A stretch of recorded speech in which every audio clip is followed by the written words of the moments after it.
Po yung number po natin sa pila, duplicate, at nagdiretso po tayo sa window 1.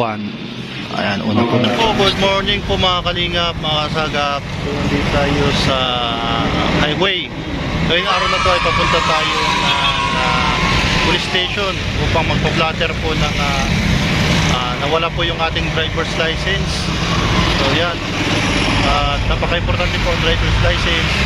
So may nakapagsabi sa atin bago tayo kumuha ng affidavit of loss ay kumuha muna tayo ng police blatter bago daw tayo bigyan ng affidavit of loss sa notaryo.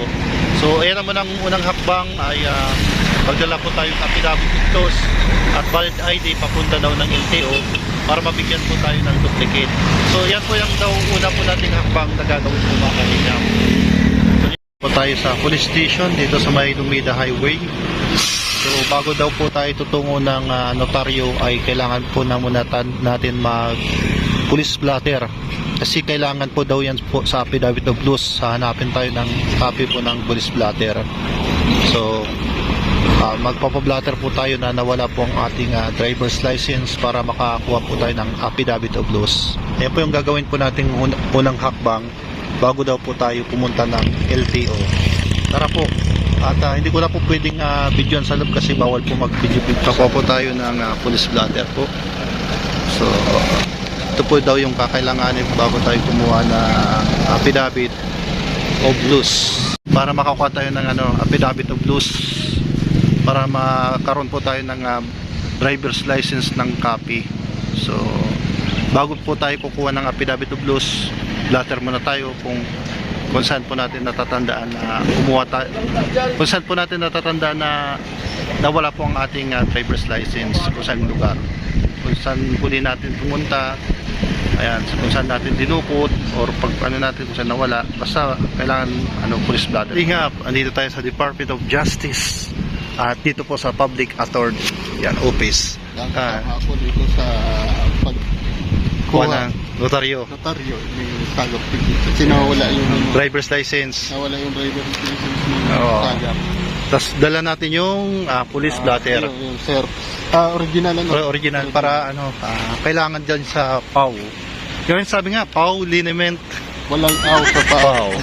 Go Power Ranger. Power Ranger. Ayan. Punta po tayo ng para magkuha po tayo ng notaryo. Yan, notaryo. Yung notaryo. Tapos pupunta ng LTO. LTO, ang dami ng tapos valid ID. Ang daming proseso pag nawala. Kaya wag nyo iwala yung walang lisensya nyo kasi ang daming nilalakad. Kaya di baling mawala yung pera, wag lang yung mga importanteng dokumento wag di baling mawala lang yung pera, wag lang yung lisensya o mga IDs. Ayan po, yan, napakaganda po yung Nabiling Pangyaw. Kailangan pala natin pa-Xerox. Yung tatlong valid ID. Valid ID, tapos ano pa yun? Itong dito. Yan, di po natin ipapakita kasi bawal po sa YouTube. Nung nangyari po sa atin yung mga dokumento, bawal pala yun. Bawal.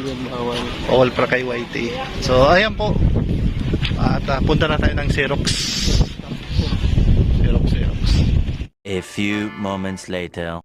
Xerox na po kami. Ayan. Napaka-Xerox na. Worth of 25 pesos. Kasi tatlong lang yun. Tatlong copies ng ID tapos dalawang copies ng notary form. Yeah, para grabe. Ang mahal ng Xerox copy.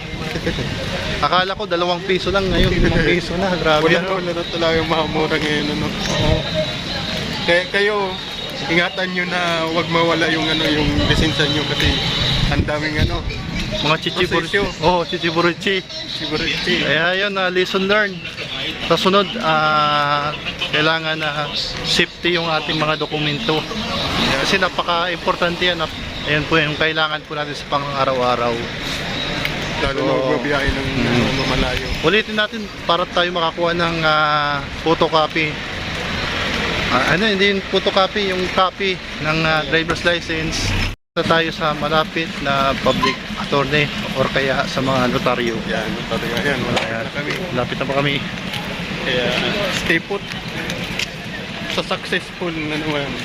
Inaaraw na to. Nakuha na po natin yung affidavit of loss. Yan. Madali lang pala. Madali lang yung pila. Oh, Pipila lang madali pero ano lang. Parang pa ilang tao lang pero madali madali.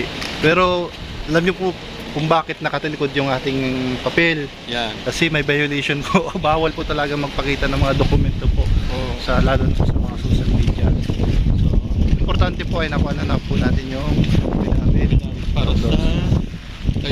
license. So, pupunta na tayo ng LTO. LTO. Yan. May ano na din ako pasiguro akong valid ID na Xerox. Yan. Yan. So, yan. Tara. Punta na pa tayo. At meron pala nag-visit sa atin. At balita ko raw nandito si Bibang. Oh, si Bibang? Nandito Oo. ba si Bibang? O si Nathan Cute Vlog. Tara, punta na muna natin si Bibang ano. Yeah, tagal namin hindi nakasama si Bibang. Kaya nga. So, na-quarantine kami. Andun daw siya sa ano sa Kay J. Brad. Brad. Oo, nagpapahinga na, tulog. Pwede na pwede siguro si Bibang. Tara. Punta natin. Kasi na po natin tong driver's license loss. Hintayin natin kung maka-vlog tayo ni Bibang Oo. Tara, punta po natin. Tayo sa anong to? LTO. Pamplona. Pamplona yan. Dala na natin yung affidavit of loss. Yan. So, pupunta po kayo ng mga public attorney o kaya sa mga notaryo. Oh, dito na. Ayan. Tapos, at need nyo rin po mag-pablatter po sa police if in case na mahanap yung lisensya, that's good. Pero pag ganyan kasi, pag pahanapan mahirap yan. Kaya ang gagawin na lang natin, kukuha na lang tayo ng bago.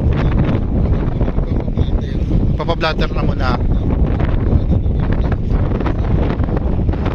Tapos sa affidavit of loss sa mga notaryo, magpapunotaryo muna tayo. So poproceed po tayo sa loob ng LTO Pamplona. At sa loob po ay siguro bawal daw po mag-vlog, mag-video. So dito po tayo muna sa labas. Tapos kumbaga bahala, isasabihin na lang natin yung proseso sa loob paglabas natin. Ayan po, LTO, Land Transportation Office. Dito na lang po. Papasok na po kami. Papasok na po, bawal po kasi sa mag-vlog sa loob. O sige po, sabihin na lang natin mamaya. Yung number po natin sa pila, duplicate. At nagdiretso po tayo sa window 1. Ayan, una po natin yung step. Meanwhile, Tapos na po, at mission success. Nakuha na po natin yung driver's license po natin. Ayun. Successful na naman yung ating yung pagkuha ng driver's license nung nawala. Yung nawala. So may Kaya- bago na po tayong driver's license nawawala Yan. eh. Kayo No, mga, wag na. Kayong mga people diyan, mag-ingat na tayo kasi mahirap na mawala ng Oo, driver's tsaka abala sa araw. license. Abala sa Pag araw. gastos na naman. Kailangan natin ingatan yung mga lisensya Oo. natin. Tsaka yung pila. Pila. So yan, ingatan na lang po natin yung driver's license po natin. Lesson learned. Talagang sabi nga ng iba, di baling mawala ng pera, wag lang yung mga dokumento. So may driver's license na po tayo ulit. So yan. Lugo na naman Oo tayo. naman. Sunod po natin asukasuin ORCR. Yan. So yan, maraming salamat po sa lahat po ng mga nanonood dito sa Tagap TV. Ito po si Pangyaw, AK Kajani TV. Yan. Kasama na rin ngayon. At magkikita sana kami ni Bibang. Kaso natagalan daw. Natagalan kami sa notaryo, kaya si Bibang mayroon po siyang sinerbisan po sa pili. So hindi na po kami nakita ni Bibang. So yan, pupunta po kami ngayon ni Pangyaw sa Municipal of Kamaligan. Namaliga. May mga pa-audition, audition. Sa may mga talent dyan, taga-naga. Yan. Baka lahat ng mga Kayo- bikutan. Tumalo kayo. Ano nawala? Nahulog. Kala ko nawala yung helmet natin. Nahulog na pala. Yan. So yan po ang kailangan po natin na kung kayo po ay nawawala po yung mga lisensya nyo po, ay ganito po yung hakbang na gagawin nyo po. At unang-una po, blatter muna po kayo sa police. At punta po kayo ng notaryo sa mga malapit sa lugar ninyo po. City Hall. Pwedeng sa mga city hall, municipal, or kaya sa basta may mga notary. Oo. Ayan. Tapos, sumunod, ay pagkatapos nakakuha na kayo ng notaryo, ay punta na po kayo dito sa malapit na LTO branch po dyan sa akin. Ayan po, nakakuha na po sila ng tips, ano? Yung tips natin na ano, Oo. ibigay sa kanila. Yun lang, sabi nga, madaling kumuha ng duplicate na driver's license, ngunit sa pila naman. Mabuti ano, konti lang yung pila kanina, no? Oo, pero dun sa City Hall marami. Ang dami naman. Madami. So ano po, talagang tiyagaan lang po talaga sa paglalakad kasi po abutin po na talaga na maghapon. So mas mabuti maaga po tayong Saka mabuti yung ingatan na lang yung ano, lisensya para hindi na maulit yung nangyari sa atin, ano? Oo, yan ang nangyari. So yan, maraming salamat po. At shoutout nga pala po sa ating mga kasamahan, J. Brad, Nathan, Gabisera, Joey the Great, Kalampitos, Udoy. Udoy sa Tita Bora, Tito Clip. Tita ko rin ito claim. Yan, saka Timael, saka Tita, Timini. Yan. Kay Kalinga Prab. ayan, kay Kalinga Prab. At Adeta, siyempre kay Kuya Balsatos Matubang. Yan. Maraming salamat po sa inyong lahat. At kay Tita Mil. Yan, kay Tita Mil. Shoutout po, Tita Mil. Yan po sa lahat po, maraming salamat po. So sana po Power Ranger. Kuko Power Ranger. At sana po ay meron po kayong natutunan po ngayong araw na to. At meron din po ako natutunan sa araw na to na dapat ingatan po ang mga importanteng gamit. So mahirap na yun, kahit nakapablatter na tayo, mahirap po talagang mahanap po yung nawawalang dokumento. Pag-ingatan po natin yung documents. Yan. So maraming salamat po, and mag-ingat po kayo ng Panginoon, and God bless you all. 안녕히 계세요. Sa inyo, sa iyo. 안녕히 계세요. Sa inyo, sa iyo. 여러분 뭐예요? 저는 방영입니다. Yeah. 어디서 오시나요? 필리핀에서 왔습니다. 만나서 반갑습니다. 감사합니다.